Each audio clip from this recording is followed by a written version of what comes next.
നമസ്കാരം. മലയാളി വാർത്തയിലേക്ക് സ്വാഗതം.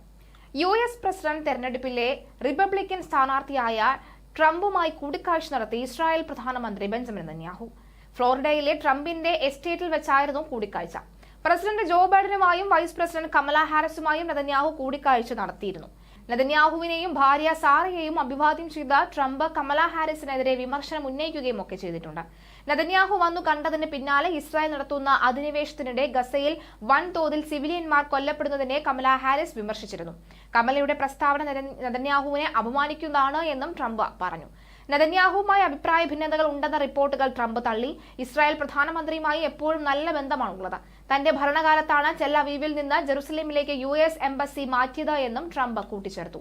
അതേസമയം തന്റെ US സന്ദർശനം ഗസയിൽ വേഗത്തിൽ വെടിനിർത്തൽ ഉണ്ടാക്കാൻ സഹായിക്കുമെന്നാണ് പ്രതീക്ഷയെന്നാണ് നെതന്യാഹു പറഞ്ഞത്.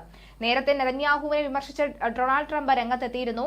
ഒക്ടോബർ 7 ഹമാസ് നടത്തിയ ആക്രമണത്തിലെ സുരക്ഷാ വീഴ്ച ചൂണ്ടിക്കാട്ടിയായിരുന്നു ട്രംപിന്റെ വിമർശനം. എന്തായാലും അമേരിക്കയിലെത്തിയ നെതന്യാഹുവിനെതിരെ വലിയ രീതിയിലുള്ള പ്രതിഷേധം അടക്കമുള്ളവ ഉണ്ടായിട്ടുണ്ട്. എന്തായാലും ഈ ഘട്ടത്തിൽ ട്രംപ് ആദ്യം മുതലേ തന്നെ അദ്ദേഹം പറഞ്ഞിരുന്നു, ഹമാസിന് അവസാന താക്കീതാണ്. ഇനി ഞാൻ അധികാരത്തിൽ വരികയാണെങ്കിൽ, അമേരിക്കയുടെ പ്രസിഡന്റായി ഞാൻ വരികയാണെങ്കിൽ തീർച്ചയായും ഹമാസിന്റെ അവസാന നാളുകളായിരിക്കും. അതിനു മുന്നേ വെടിനിർത്തലൊക്കെ നടത്തുകയാണെങ്കിൽ, അതിനു മുന്നേ വെടിനിർത്തൽ നടത്തിയാൽ നിങ്ങൾക്ക് തന്നെയാണ് നല്ലത് എന്നാണ് ട്രംപ് ആവർത്തിച്ച ഒരു മുന്നറിയിപ്പ് എന്നോളം നൽകിയത്. അതുകൊണ്ട് തന്നെ നെതന്യാഹുവുമായും ട്രംപും നല്ല രീതിയിലുള്ള ബന്ധമാണ്, ആത്മബന്ധമാണ് പുലർത്തുന്നത്.